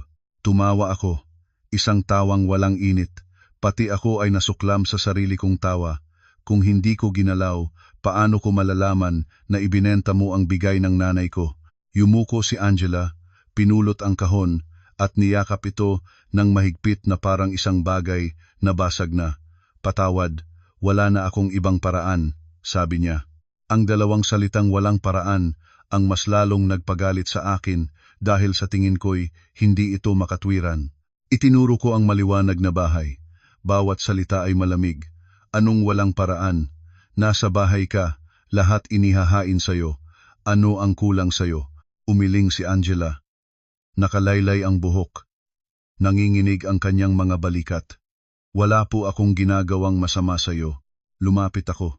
Yumuko ako at tinitigan siya ng diretso sa mata. Walang masama pero ibinenta mo lahat ng alahas sa kasal. Walang masama pero umiiyak ka sa telepono tungkol sa 100,000. Nagulat si Angela at nawalan ng kulay ang mukha. Tiningnan niya ako na parabang nagtatanong kung kailan ko pa siya pinakikinggan. Pagkatapos ay kinagat ulit ang labi at nanahimik. Ang katahimikan na iyon ang nagpatunay sa pinakamasamang hinala sa isip ko. Itinulak ko siya sa balikat. Napasuray-suray si Angela at bumagsak sa sofa, yakap pa rin ang kahon. Magsalita ka, saan mo dinala ang pera? Para sa pagpapatayo ng bahay ng pamilya mo o para sa sugal? Hindi po para sa kanila. Sigaw ni Angela. Ang sigaw ay pumunit sa katahimikan ng sala at nagpatigil sa akin sandali. Sa unang pagkakataon, naglakas loob siyang sumigaw sa akin. Hindi sa pamamagitan ng pakikipagtalo, kundi dahil sa sama ng loob. Nanlaki ang mata ko. Bumalik ang galit. Sumigaw ako, mas malakas pa sa ugong ng electric fan. Kung hindi para sa kanila, kanino? Sino ang sinusuportahan mo o sino ang tinatago mo sa buhay mo? Humihingal si Angela, mapula ang mga mata, nangangatal ang mga labi at muling kinagat ito ng mahigpit na parang nilulunok ang mga salita. Hindi siya nagsalita na parabang kapag nagsalita siya, guguho ang lahat. Habang tahimik, may pag-asa pang manatili. Tinitigan ko siya, biglang kumirot ang puso ko, pero agad ko itong iwinaksi. Hindi ko hahayaang lumambot ako sa gitna ng pagtataksil, kahit na sa hinala lang. Lumakad ako sa gitna ng sala, tumalikod at huminga ng malalim. Pagkatapos ay nagsalita ako. Kakaiba ang boses ko noon, kalmado, na nakakatakot. Sige, kung ayaw mong magsalita, simula ngayon, hindi na kita bibigyan ng kahit isang kusing. Tumingala si Angela, nanlaki ang mga mata sa gulat na parabang pinutulan ng hininga. Itinuro ko ang pinto, hindi pa rin lumilingon sa kanya. Mag-isa ka. Magsikap ka, humanap ka ng paraan. Tingnan natin kung ang lugar na pinoprotektahan mo ay kukupkupin ka. Nakaupo si Angela, nakabaluktot, mahigpit na hawak ang kahon at tahimik na tumutulo ang luha. Tiningnan niya ako. Ang kanyang mga mata ay hindi na takot kundi puno ng sakit at pagtanggap. Paolo, sabi niya, basag ang boses. Darating ang araw, maiintindihan mo rin, hindi kita kailanman pinagtaksilan. Narinig ko iyon at parang may humila sa dibdib ko, ngunit ngumisi lang ako. Binalik ko ang isang sagot na parang bato. Huwag kang magdrama, kung gusto mo ng pera, sabihin mo ang totoo, kung hindi wala. Ang bahay ay naging malawak, ngunit nakakasakal, na parang walang oxygen. Nakahiga ako sa kama, nakatalikod kay Angela, pinakikinggan ang kanyang mabigat na paghinga. Bawat hininga ay parang pinipiga. Gusto kong matulog ngunit dilat ang mga mata ko sa dilim, umiikot ang isip ko. 100,000, ibenta ang mga natitira pa, nawawalang alahas sa kasal. Ang bilin na huwag ipaalam sa akin. Naramdaman kong napapalibutan ako ng mga piraso ng puzzle na lahat ay may amoy ng kasinungalingan. Kinaumagahan, maaga akong gumising at bumaba sa kusina. Nakita ko si Angela na abala na. Nagluto siya ng pho, ang amoy ay kumalat sa buong bahay, ngunit maputla ang kanyang mukha at maga ang mga mata. Inilapag niya ang mangkok ng pho sa mesa, ang mga kamay ay nanginginig, at tumabi siya, hindi nangahas na umupo. Tiningnan ko ang mangkok ng pho, Tiningnan ang kanyang paraan ng pag-aasikaso, ginagawa pa rin ang kanyang tungkulin kahit na pinutol ko na ang kanyang pera. Isang bahagi sa akin ang gustong magtanong kung bakit kailangan niyang magdusa ng ganito, pero isinara ko ito. Kailangan ko ng katotohanan, hindi ng awa. Sinabi ko ito sa sarili ko na parang isang hipnotismo. Nagsuot ako ng suit and tie, nagspray ng pabango. Lahat ay perpekto. Bumaba ako at nagsalita ng malamig na parang nag-aanunsyo ng isang desisyon sa trabaho. May business trip ako ngayon. Hindi ako uuwi ng tanghalian, gabi na ako makakauwi. Tumingala si Angela, nag-aalangan ang mga mata bago mabilis na yumuko. Sige po, mag-iingat ka. Ngunit nakita ko ng malinaw na bumagsak ang kanyang mga balikat at isang napakaliit na buntong hininga. Ang buntong hiningang iyon ang pumatay sa natitirang pag-aalinlangan sa loob ko. Kinuha ko ang susi ng kotse, lumabas ng pinto, at sa isip ko, isa na lang ang plano. Ngayong araw, mawawala ako sa kanyang paningin para makita kung saan talaga siya pupunta. Lumabas ako ng bahay na naka-suit and tie, taas noo gaya ng dati. Ngunit pagkalabas ko pa lang ng gate ng subdivision, lumiko agad ako sa kabilang direksyon. Hindi ako nagpunta sa opisina at wala akong business trip. Nagsinungaling ako sa asawa ko para isipin niyang malayo na ako para makahinga siya ng maluwag at gawin kung anuman ang kanyang itinatago. Nagmaneho ako papunta sa isang mall na mga 3 kilometro ang layo mula sa aming bahay. Maraming tao doon at sunod-sunod ang pagpasok at paglabas ng mga sasakyan. Ipinark ko ang aking Mercedes sa parking lot, walang nakapansin. Pumasok ako sa banyo, tumayo sa loob ng isang cubicle, hinubad ang coat at kurbata at nagspray ulit ng pabango para mabawasan ang amoy ng isang general manager. Isinuot ko ang isang lumang t-shirt at kupas na khaki pants na inihanda ko sa compartment ng kotse. Nagsuot ako ng baseball cap, ibinaba ito, at nagsuot ng face mask na halos takpan ang buong mukha ko. Tumingin ako sa salamin. Hindi na ako si Paulo, ang general manager. Mukha na akong isang tubero o isang habal-habal driver na naghihintay ng pasahero. Lumabas ako at sumakay ng habal-habal sa kanto, sinabing ihatid ako malapit sa aming subdivision. Ngunit huminto ako sa isang maliit na kapihan sa tapat ng gate ng subdivision. Pinili ko ang lugar na ito dahil mula rito, malinaw kong nakikita ang gate na bakal, ngunit madali akong makihalubilo sa mga taong pumapasok at lumalabas. Maliit ang kapihan, mababa ang mga plastik na upuan, gasgas ang mga mesang aluminyo, at naghahalo ang amoy ng sunog na kape at sigarilyo. Nag-order ako ng isang basong kapeng barako at umupo sa isang sulok sa tabi ng isang paso ng halaman. Ibinaba ko ang aking sombrero at itinaas ang aking face mask para kung may dumaan man na kakilala, hindi ako makikilala. 9:00 ng umaga, nagsisimula ng tumirik ang araw. Tiningnan ko ang gate, tiningnan ang bawat sasakyang pumapasok at lumalabas, tiningnan kahit ang mga delivery man na nagtutulak ng kanilang mga kariton. Ang oras ay dumaan ng napakabagal. 10:00, 10:30. Nagsimula na akong mainis, magduda sa sarili ko. Naisip ko, baka si Angela ay bumili lang talaga ng gamot, baka ginagawa ko ang pinakakahiyahiyang pagbabantay sa buong buhay ko, dahil lang ayaw kong maniwala sa asawa ko. Ngunit nang sumagi ang isipang iyon, naalala ko ang walang laman na kahong velvet, ang salitang 100,000, ang bilin na huwag ipaalam kay Paolo. Kaya naman, nanatili akong tahimik na parang isang bantay sa isang pinto na malapit ng bumukas. 11:30, ang gate na bakal ay umingit at bumukas. Isang kaba ang naramdaman ko. Inilabas ni Angela ang luma niyang scooter.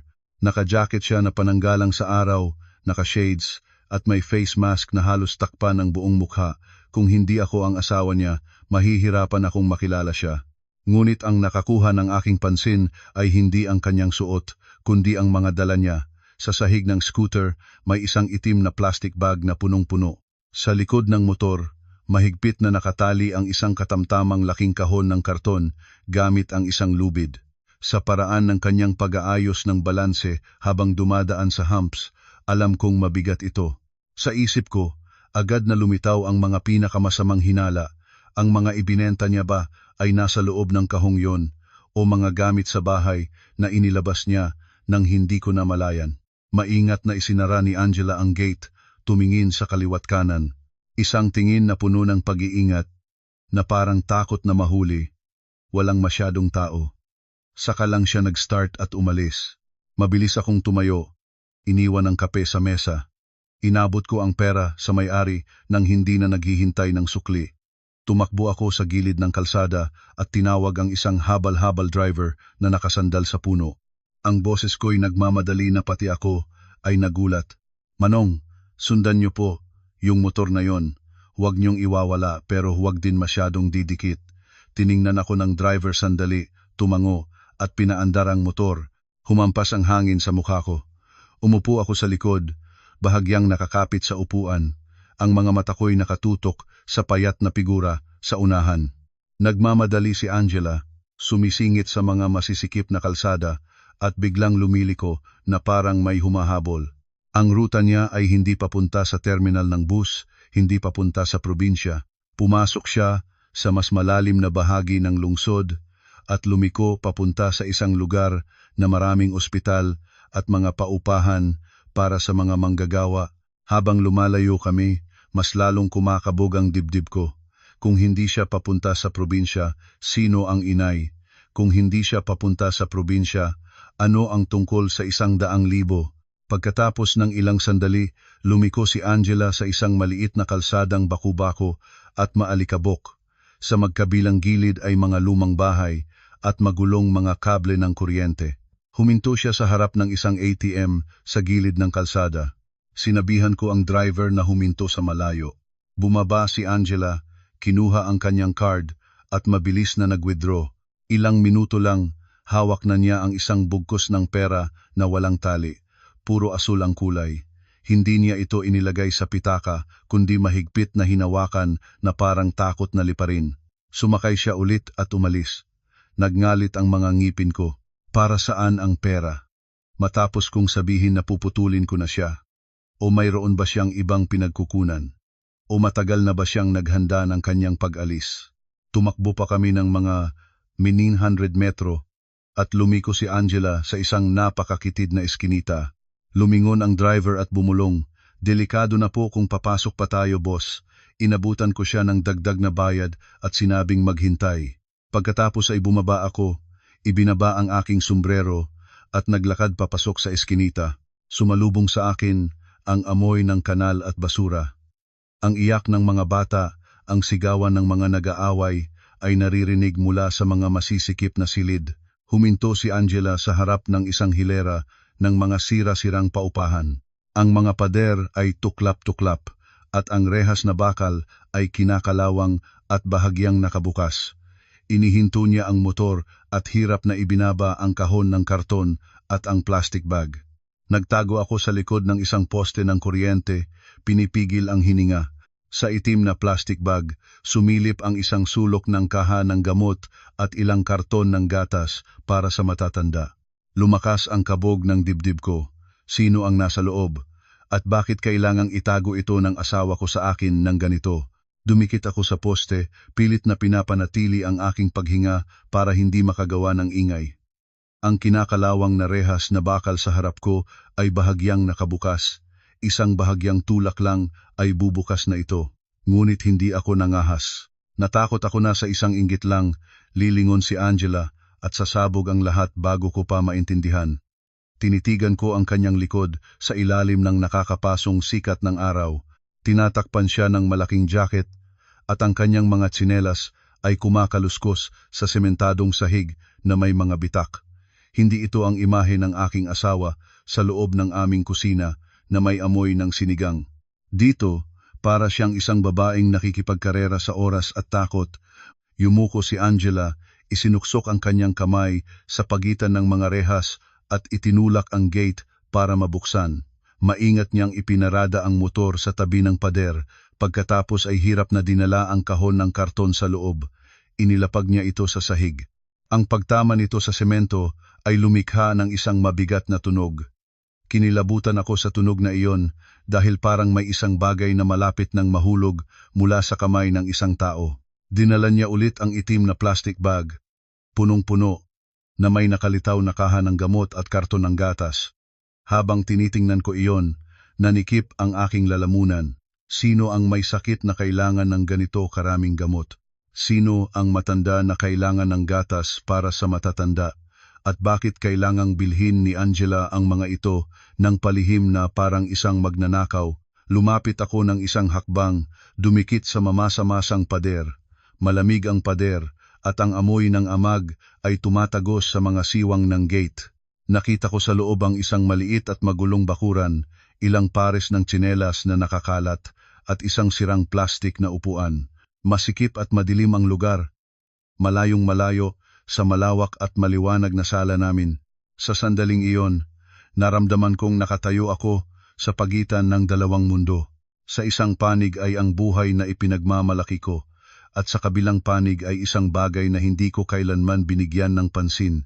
Pumasok si Angela at habang tinatanggal ang kanyang face mask, tumawag siya. Ang kanyang boses ay hindi na pabulong at takot tulad ng sa bahay, kundi puno ng pag-aalala at lambing. "Nay, nandito na po ako."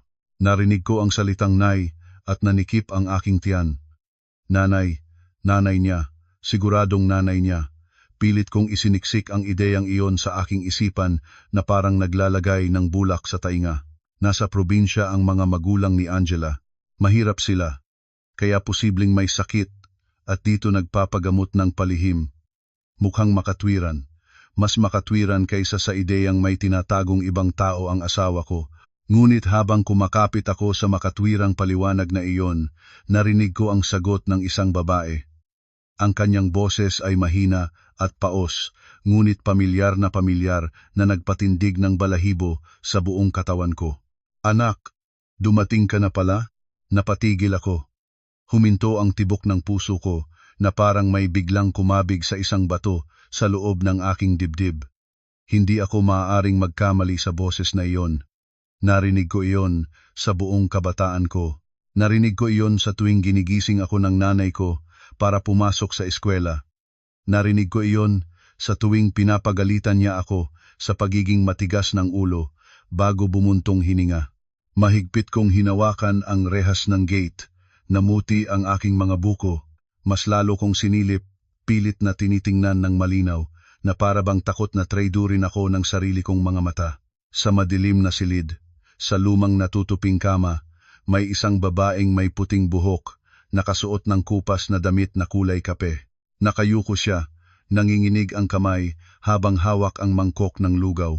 At kahit na madilim, nakilala ko agad ang kanyang paraan ng pag-upo, ang kanyang matangos na baba, ang mga kulubot sa gilid ng kanyang mga mata. Siya ang nanay ko, si Aling Elena.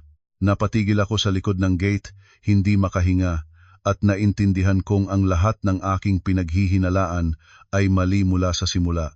Napatigil ako, ang mga kamay ko'y mahigpit pa ring nakakapit sa kinakalawang na rehas na malamig hanggang sa manhid. Lahat ng ingay sa eskinita ay parang lumayo, tanging ang malakas na kabog ng aking dibdib at ang tuyong ubo ng aking ina sa loob ng madilim na silid ang naririnig ko. Gusto kong sampalin ang sarili ko dahil umaasa pa rin akong kamukha lang niya si nanay. Pero hindi, ang kanyang nakabaluktot na pag-upo, ang paraan ng pagtingin niya sa mangkok ng lugaw, ang pinipigilang buntong hininga lahat ay ang aking ina.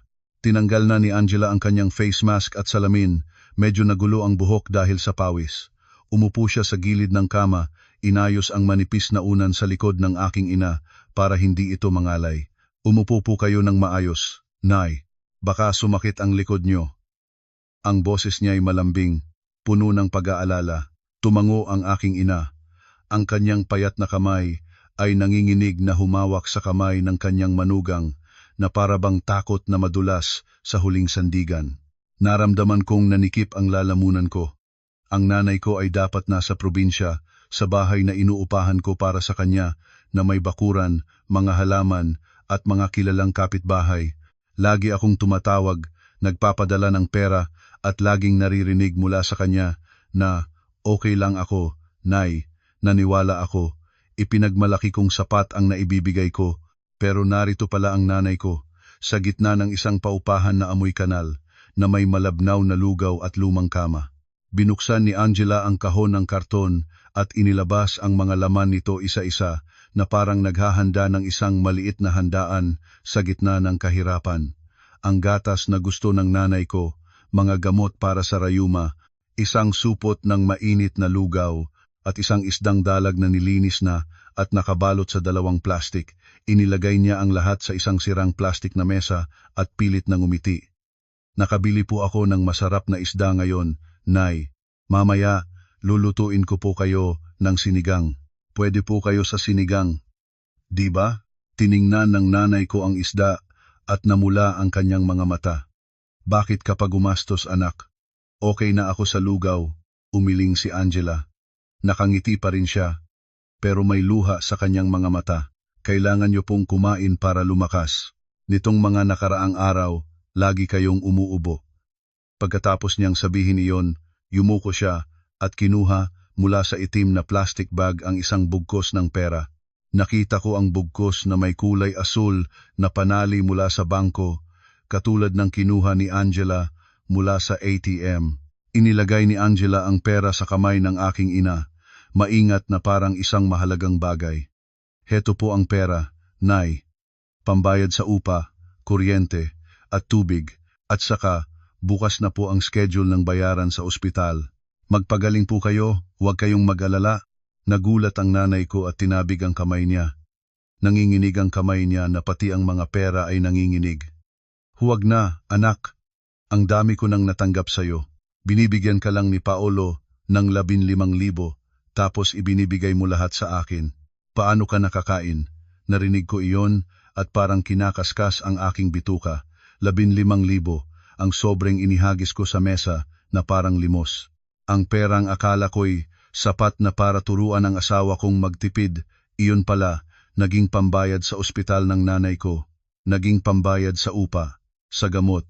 Nakatayo ako sa likod ng gate at nag-init ang mukha ko na parang hinubaran. Yumuko si Angela at hinawakan ang kamay ng aking ina. Garalgal ang boses, okay lang po ako, Nay. Nakakahanap pa po ako ng paraan, may mga sideline po ako sa gabi. Huwag po kayong mag-isip, kailangan niyo lang pong gumaling.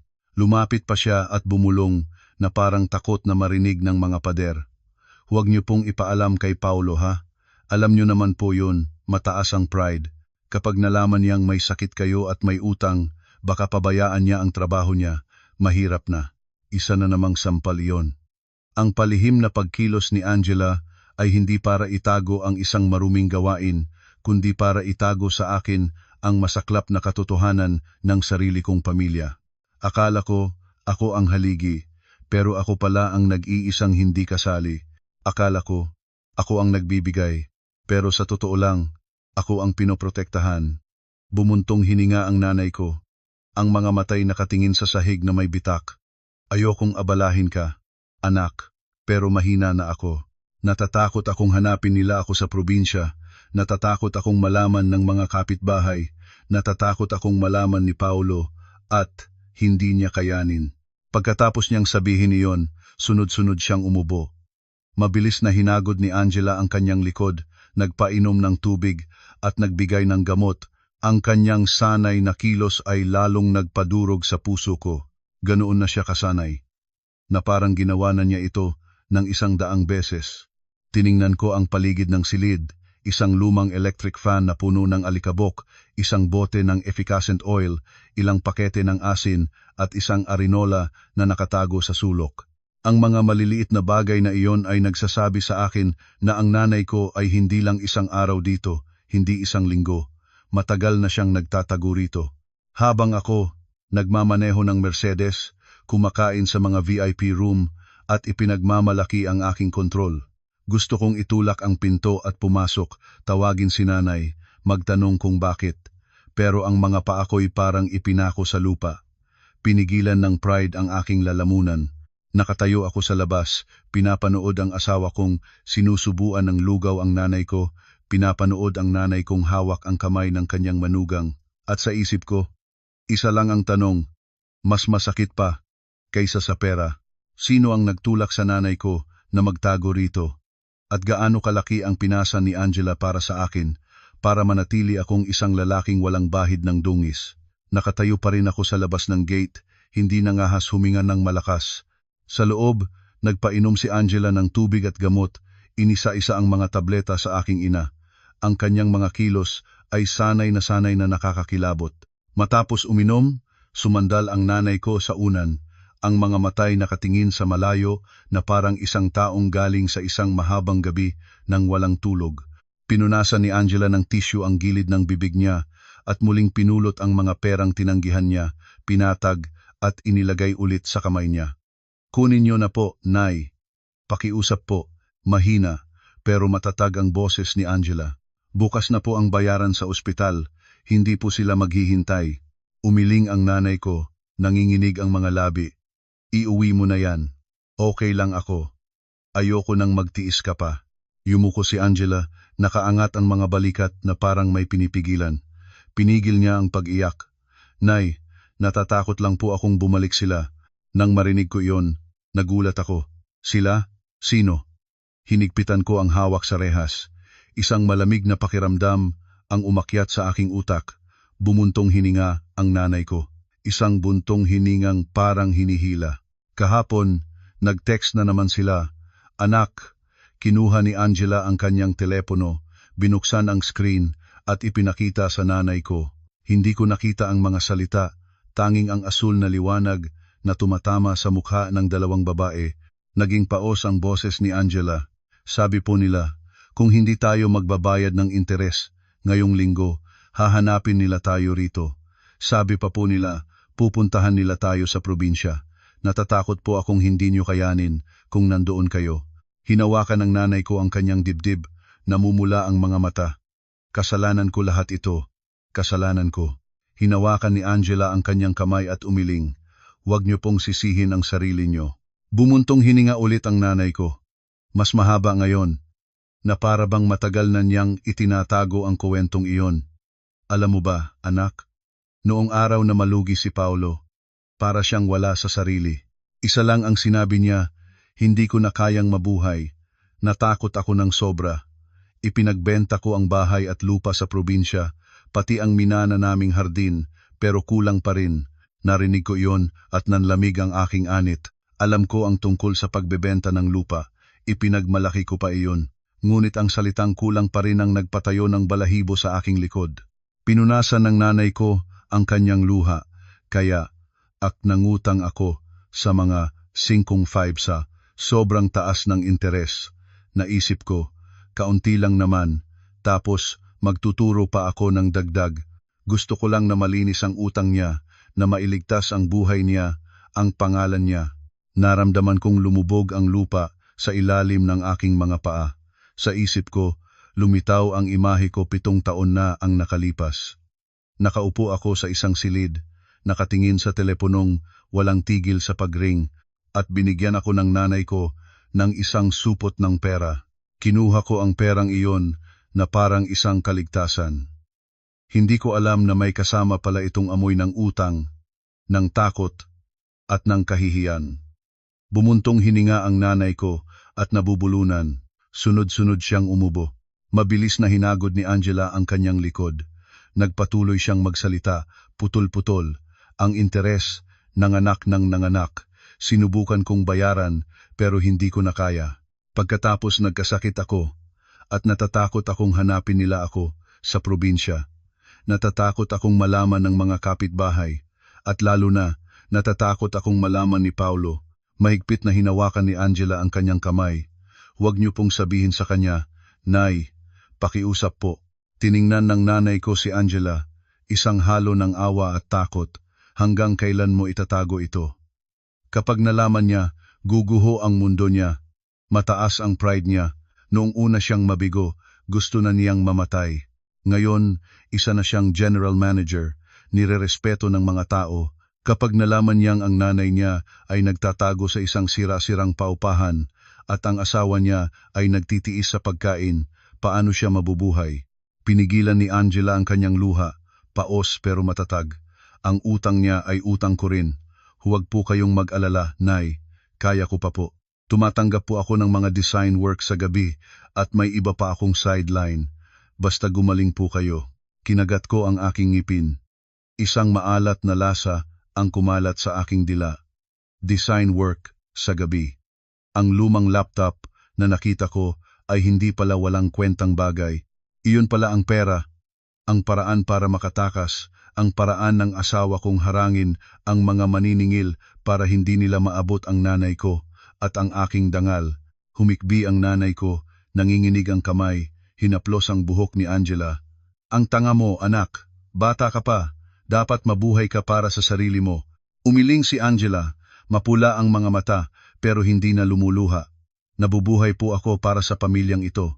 Isa lang po ang hinihiling ko sa inyo, Nay, inumin niyo po ang gamot niyo at kumain kayo para lumakas. Ako na po ang bahala sa lahat. Nakatayo ako sa labas ng gate at parang may pumipiga sa dibdib ko. Ang 100,000 ay hindi pala para sa pamilya niya. Ang ibenta ang mga natitira pa ay ang pagbebenta ni Angela ng aming mga alahas sa kasal para magbayad ng interes, para patahimikin ang mga maniningil, para hindi ko harapin ang madilim na nakaraan ko. At ang taong akala ko'y sinusuportahan ko, siya pala ang sumusuporta sa aking pride gamit ang kanyang dugo't pawis. Pasuray-suray akong umatras at tumama ang likod ko sa pader. Hindi ako nangahas na pumasok. Natakot ako. Kapag nakita ako ng nanay ko, siguradong bibigay siya dahil sa kasalanan. Kapag nakita ako ni Angela, hihingi siya ng tawad para sa mga bagay na dapat ako ang humihingi ng tawad. Nanatili ako roon, pinakikinggan ang kalampag ng lumang electric fan, ang paghinga ng nanay ko at ang pag-alo ni Angela. At sa unang pagkakataon sa buhay ko, naintindihan ko kung ano ang pakiramdam na masakal ng sarili mong kayabangan. Mabilis akong tumakbo palabas ng eskinita na parang isang taong nawawala sa sarili. Umalis ako sa lugar na iyon na nanginginig. Dumiretso ako sa kwarto sa likod ng kusina, ang lugar na dati kong tinatawag na bodega. Ngayon, bukas ang pinto. Dumaloy ang mainit na hangin. Ang lumang electric fan ay umikot ng pagewang-gewang at ang makapal na laptop ni Angela ay nakapatong sa isang mesang gawa sa pressboard na puno ng alikabok. Tahimik. Umupo ako. Binuksan ang laptop. Humingi itong password. Sinubukan ko ang petsa ng aming kasal na parang isang huling subok at bumukas ito. Nanikip ang dibdib ko.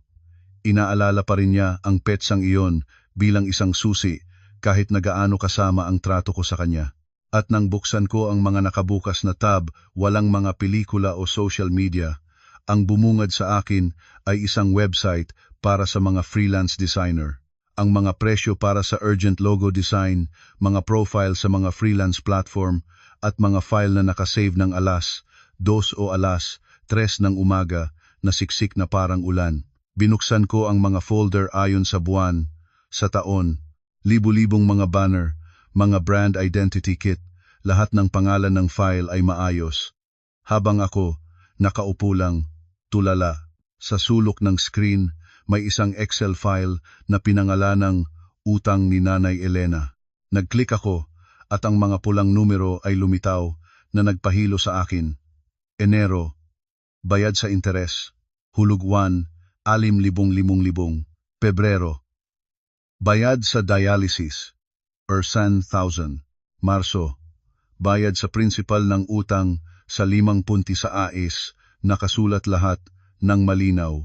Sa tabi, may isang kolum para sa mga tala. Nagsulat si Angela ng maayos. Naipon mula sa budget, kinita mula sa sideline.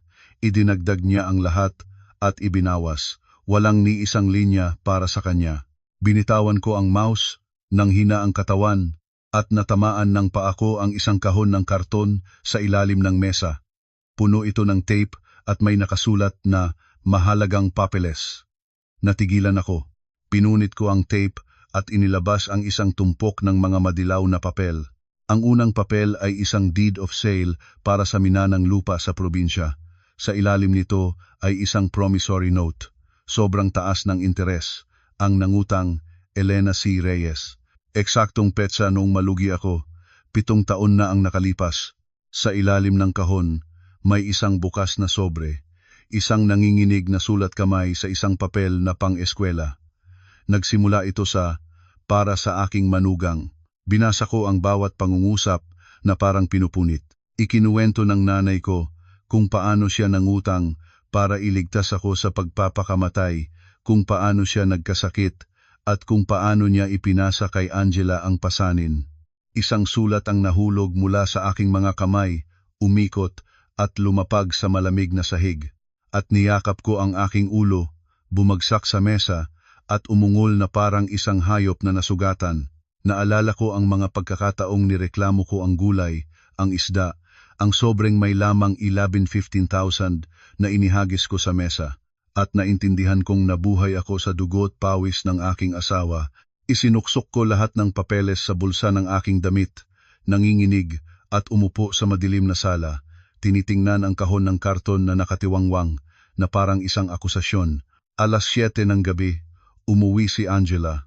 Pagkapasok niya, itinago niya ang kanyang maruruming kamay sa likod. Nang makita niya ang kahon sa mesa, namutla siya. Nanlaki ang kanyang mga mata. Binuksan ko ang ilaw sa mesa, inilagay ang susi ng safe, mga bank card, at pati na rin ang susi ng kotse sa salamin na mesa at itinulak ito palapit sa kanya. Garalgal ang boses ko. Umupo ka, Angela. Umupo siya, nakabaluktot na parang isang kriminal. Habang ako, tinitigan ko siya ng diretso sa mata at sinabing, suko na ako. At sa unang pagkakataon sa buhay ko, lumuhod ako at humingi ng tawad. Lumuhod ako sa isang tuhod sa harap ni Angela, hinawakan ang kanyang mga kamay na makalyo at sa unang pagkakataon, naramdaman kong napakaliit ko. Humingi ako ng tawad, hindi ang uri ng tawad na para lang matapos ang usapan, kundi isang tawad dahil hinayaan kong mabuhay ang nanay ko at ang asawa ko sa takot. Umiyak si Angela pero hindi siya sumigaw. Nanginig lang siya at tumango, na para bang nakawala sa isang mabigat na pasanin. Inilagay ko ang kahon ng mga papeles sa mesa, binuksan ang bawat isa para makita niya, para malaman niyang naiintindihan ko na ang lahat wala nang itatago. Simula ngayon, ako na ang papasan. Noong gabing iyon, hindi ako nakatulog.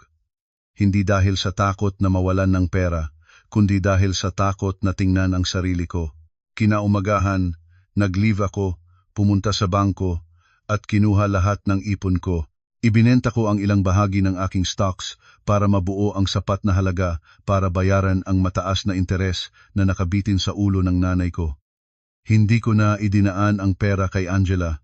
Sinamahan ko siya para mag-settle at itinago ko ang resibo bilang patunay ng aking pagsisisi.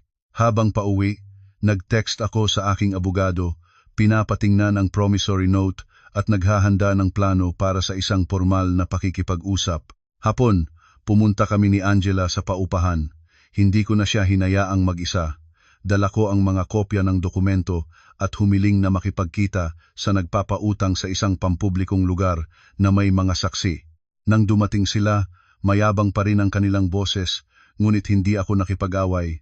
Ibinigay ko ang mga papeles sa abogado, itinuro ang mga hindi makatwirang interes, at humiling ng isang kasulatan ng pagbabayad na nagtatapos sa mga banta. Nag-report din ako sa pulisya, hindi para palakihin ang gulo, kundi para magkaroon ng kapayapaan ang nanay ko. Nang pumasok ako sa silid, nabitawan ng nanay ko ang mangkok ng gamot. Namutla siya. Akmang magsasasalita siya, pero niyakap ko siya, mahigpit, na parang niyayakap ang 7 taong nawala. Sabi ko, alam ko na po lahat, Nay. Uuwi na po tayo sa bahay natin. Umiyak si nanay. Nakatayo si Angela sa tabi, hawak pa rin ang balikat niya para hindi siya matumba. Humingi ako ng tawad sa nanay ko at lumingon kay Angela. Salamat, dahil pinanatili mong buo ang pamilyang ito kahit gaano ako kasama. Noon, sa unang pagkakataon, nakita kong ngumiti si Angela kasing gaan ang sikat ng araw pagkatapos ng ulan. Nag-impake kami agad ng gabing iyon, ilang lumang damit, mga bote ng gamot, at ang maalikabok na electric fan. Tiningnan ko ang mamasa-masang silid at nakaramdam ako ng hiya dahil hinayaan kong manirahan doon ang nanay ko. Sa kotse, nakaupo si nanay sa likod, hawak ni Angela ang kanyang kamay. Nagmaneho ako ng dahan-dahan, takot na may umalog. Pagdating sa bahay, binuksan ko ang pinto ng matagal para maramdaman ng nanay ko na hindi siya bisita. Ang unang hapunan naming tatlo, inilagay ko ang pinakamasarap na bahagi ng isda sa plato ni Angela at narinig ko ang mahinang tawa ng nanay ko na unti-unting nagpainit sa puso ko.